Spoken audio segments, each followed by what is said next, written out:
हाय दोस्तों, कैसे हैं आप। आशा करता हूँ कि आप ठीक होंगे। अजीत डोवल, जिन्हें हम भारतवासी जेम्स बॉन्ड के नाम से भी जानते हैं, हम बात कर रहे हैं भारत के वर्तमान national security adviser Shri Ajit Doval के बारे में। अजीत जी को 21वीं सदी का चाणक्य कहा जाता है। अजीत डोवल जी को अन्य नामों से भी पुकारा जाता है, जैसे super cap, Indian top spy master. Pakistan आज भी इनके नाम से थर थर काँपता है। आज अजीत जी को पावरफुल ब्यूरोक्रेट कहा जाता है। नेशनल सिक्योरिटी एडवाइज़र के तौर पर कैबिनेट रैंक मिनिस्टर का दर्जा दिया गया है। अजीत डोवल जी भेष बदलने में माहिर हैं। वह कभी रिक्शा वाला, तो कभी भिखारी के रूप में, तो कभी दुश्मन के घर में घुसकर उसके साथ रहकर सारी जानकारियां इकट्ठी करके भारत सरकार के पास भेज देते हैं। वह अपने 30 साल की नौकरी में इन्होंने बहुत सारे कारनामे किए हैं जो जासूसी की दुनिया में शायद ही पहले कोई किया हो। ये अपने शातिर दिमाग से बड़े बड़े कामों को बड़े ही आसानी से कर दिखाते हैं। जहाँ सबको लगता है कि यह काम असंभव है, वहाँ अजीत डोवल जी को याद किया जाता था। आज डोवल जी की उम्र लगभग 77 साल के हो चुके हैं, लेकिन आज भी जब हम इनको टीवी पे, अखबारों में, मोबाइल पर या कहीं भी देखते हैं तो एकदम फिट नज़र आते हैं। आज भी Indian foreign policy and security से संबंधित सभी काम इन्हीं की निगरानी में उठाए जाते हैं। तो यहाँ सवाल यह बनता है कि आखिर इनमें क्या खूबियाँ रहीं जो हर काम को बड़े आसानी से कर दिया करते हैं। और आज इनसे जुड़ी खूबियों की बात करते हैं। समय था 20 जनवरी 1945। उत्तराखंड के पावरी गढ़वाल में अजीत डोवल का जन्म एक फौजी परिवार में हुआ। उनके पिता major GL. Doval Indian army के एक अफसर थे।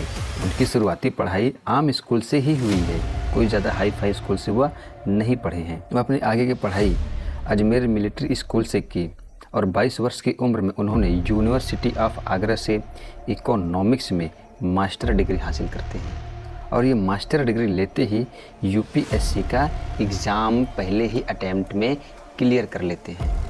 इस बात से आप यह अंदाज़ा लगा सकते हैं कि अजीत डोवल जी कितने शार्प दिमाग के थे। 1968 में उनकी पहली पोस्ट केरल के कैडर में आईपीएस के तौर पर हुआ था।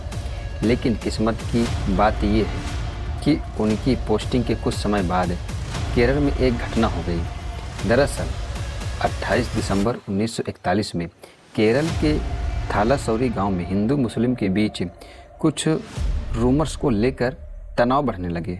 1972 के पहले सप्ताह तक आते आते इन तनाव में हिंदू मुस्लिम रूट्स का रूप ले लिया। पूरे शहर में तनाव फैल गया। दोनों तरफ से वायलेंस, रॉबरी, चोरी चकारी बढ़ती ही जा रही थी। हालात को काबू से बाहर निकलता देख देश के तत्कालीन होम मिनिस्टर के करुणाकरन एक ऐसे पुलिस ऑफिसर की तलाश करने लगे जो इन दंगों को आसानी से रोक सके। कुछ ही घंटों के अंदर ये एएसपी के पद पर कोट्टम में तैनात एक यंग और स्मार्ट पुलिस अफसर यानी अजीत डोवल होम मिनिस्टर करुणाकरन के नज़रों में आ जाते हैं। अजीत डोवल को नौकरी में आए अभी 3 साल भी नहीं हुए थे, लेकिन उनके कामकाज से उनके चर्चे दूर दूर तक फैलने लगे थे। उनके सीनियर यह जान चुके थे कि इनमें कुछ खास बात है। इसी के चलते करुणाकरन उन दंगों को काबू में लाने के लिए अजीत डोवल को चुनते हैं। तो फिर क्या था, अजीत जी कुछ दिनों के अंदर ही अंदर दोनों कम्युनिस्टों के लोगों को समझाकर न सिर्फ दंगों को शांत किया, बल्कि उन लोगों पर अपना ऐसा जादू चलाया कि वो लोग एक दूसरे के लूटे हुए सामान को भी वापस करने के लिए राजी हो गए। मतलब जो काम पूरी राज्य की पुलिस नहीं कर पाई, वो अजीत जी अकेले ही निपटा देते हैं। उनके इस कार्य के चर्चे केरल से लेकर दिल्ली तक होने लगी। देखते ही देखते अपनी इसी हुनर के वजह से दिल्ली में बैठे इंटेलिजेंस ऑफिसर की निगाहों में आ जाते हैं और तभी उन्हें सेंट्रल सर्विस के लिए केरल से दिल्ली बुला लिया। दिल्ली में उन्हें सेंट्रल इंटेलिजेंस एजेंसी आईबी यानी इंटेलिजेंस ब्यूरो में भेज दिया गया। इसी के साथ उन्होंने कम उम्र में जासूसी के दुनिया में अपना कदम रखा और यहीं से एक यंग इंडियन का आईपीएस इंडिया का स्पाई मास्टर बनने का सफ़र शुरू करता है। और इनके सफ़र के बारे में हम जानने का प्रयास करते हैं। तो दोस्त, लगभग 7 साल की पुलिस सर्विस के बाद अजीत डोवल आईबी में नियुक्त हो जाते हैं। शुरुआत में कुछ समय के लिए कुछ डेस्क वर्क करने को दिया जाता है, लेकिन इत्तेफाक की बात यह है कि 1970 में भारत के नॉर्थ ईस्ट रीजन में विद्रोह का माहौल बढ़ने लगा। वहाँ के राज्य खुद के लिए एक स्वतंत्र देश की मांग कर रहे थे। अगर बात करें मिजोरम राज्य की, तो वहाँ पर एक अलगाववाद लालडेगा की लीडरशिप के अंडर आत्मबल पीक पर थी। ये अपना वहाँ पर एक अलग सरकार चला रहे थे। साथ ही मिजो नेशन फ्रंट मिजोरम को भारत से अलग करने की मांग कर रहे थे। दिल्ली में बैठे भारत सरकार के लिए ये स्थिति बड़ी नाजुक थी। ऐसी स्थिति में आईबी ने यह तय किया कि उनका कोई ऑफिसर मिजोरम में जाकर इन विद्रोहियों को शांत करने की कोशिश करेगा। लेकिन यहाँ पर सवाल यह था कि ये काम करेगा कौन, और जवाब केवल एक था, अजीत डोवल। जी हाँ, अजीत डोवल अपनी शादी के कुछ ही महीने बाद अपने काम पर वापस आए थे। जब उनको मिजोरम के हालात का पता चला तो उन्होंने खुद आगे आकर वहाँ जाने की बात कही, और सभी को इस बात पर पूरा भरोसा हो जाता है कि अभी ये सोल्यूशन सोल्व हो जाएगी। खैर, वो वहाँ जाकर अपनी जाल अच्छे तरीके से बिछाते हैं और एक एक दुश्मन को वहाँ ढेर करने लगते हैं। दरअसल लालडेगा अपना आतंक 7 कमांडर के बल पर फैला रहा था। ये 7 कमांडर लालडेगा की सबसे बड़ी ताकत होने के साथ साथ सबसे बड़ी कमजोरी भी थी, और अजीत डोवल ने उनकी इसी कमजोरी पर वार किया। उन्होंने इन 7 में से 6 कमांडर को अलग अलग तरह से लालच और दिलासा देकर अपनी तरफ शामिल कर लिया। और ये बात जब लालडेगा को पता चला तो उसके पैरों तले जमीन खिसक जाती है कि उनके हाथ से ये 7 कमांडर जा चुके थे। इस स्थिति में लालडेगा के पास सिर्फ केवल एक ही स्थिति थी, वह यह थी कि वह भारत सरकार के सामने घुटने टेक दे, और वो अंत में यही करते हैं। वह भारत सरकार के सामने घुटने टेक देते हैं। कुछ समय बाद भारत और लालडेगा के बीच पीस टाल्क कराई गई। इसी के साथ ही मिजोरम के अलगाववाद को खत्म किया गया, वहाँ चुनाव कराया गया और अंत में मिशन कामयाब हो जाता है। मिजोरम की भारत के साथ सफलपूर्वक समझौते कराने के बदले अजीत डोवल को प्रेसिडेंट पुलिस मेडल दिया जाता है। इतने कम समय में अजीत डोवल ऐसे पहले ऑफिसर थे जिनको इस पदक से सम्मानित किया गया। खैर, मिजोरम के बाद सिक्किम में भी कुछ ऐसा ही हुआ। सिक्किम तब भारत का हिस्सा नहीं था। सिक्किम के राजा भारत के साथ नहीं जुड़ना चाहते थे, लेकिन एक बार फिर अपनी चाणक्य नीति से अजीत डोवल ने सिक्किम को भारत में मिला लेते हैं।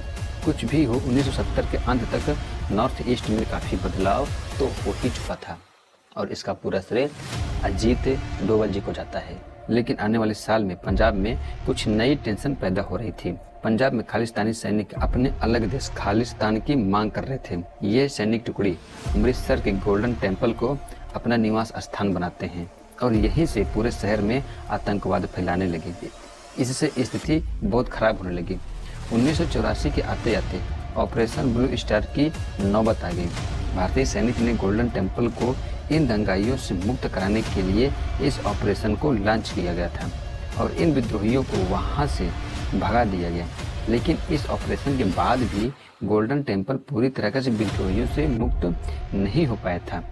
इस समस्या को पूरी तरह से खत्म करने के लिए 1988 में ऑपरेशन ब्लैक थंडर लॉन्च किया गया और इस ऑपरेशन में डोवल की बड़ी भूमिका थी। आपको यह जानकर हैरानी होगी कि इन बचे हुए विद्रोहियों की जानकारी निकालने के लिए उन्होंने एक रिक्शा वाला का भेष बनाया। इतना ही नहीं, भेष के साथ उन्होंने उन विद्रोहियों पर ऐसा जादू चलाया कि वो ये मानने के लिए तैयार हो गए कि ये रिक्शा वाला एक पाकिस्तानी इंटेलिजेंस अफसर है जो उनकी मदद करने के लिए वहाँ पर आया है।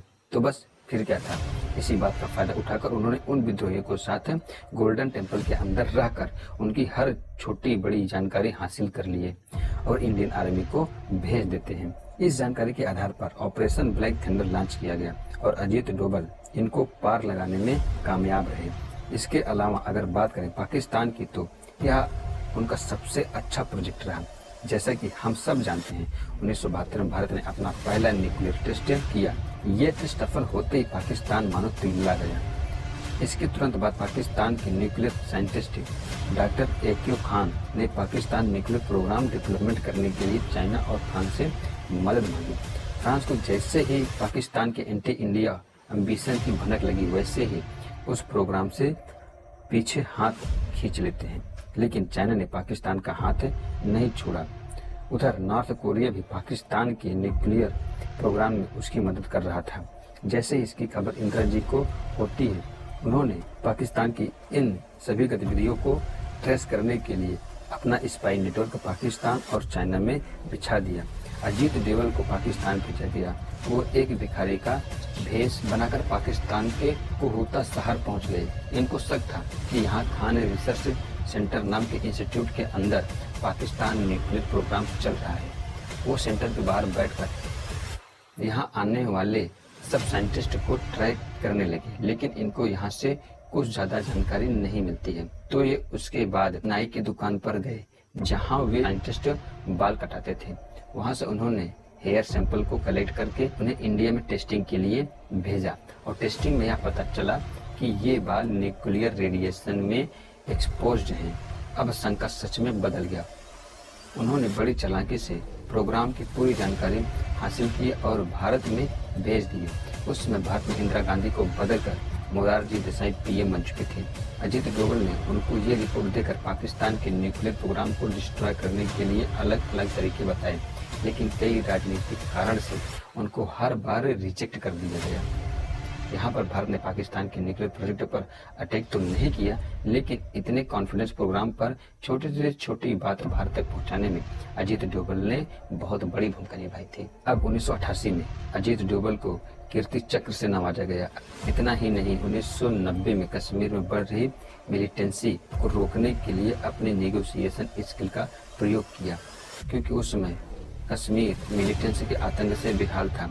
अजीत डोभाल ने यहाँ से ही एक पाकिस्तान द्वारा फंडेड कश्मीरी मिलिटेंट कुका पैरे के दिमाग को कुछ इस तरह मैनिपुलेट किया कि जो काको पैरे पाकिस्तान का एजेंट था, अजीत डोभाल से कुछ ही बार मिलने से पाकिस्तान के खिलाफ भारत की मदद करने लगा, यानी काको पैरी को भी अपनी ओर मिला लिए।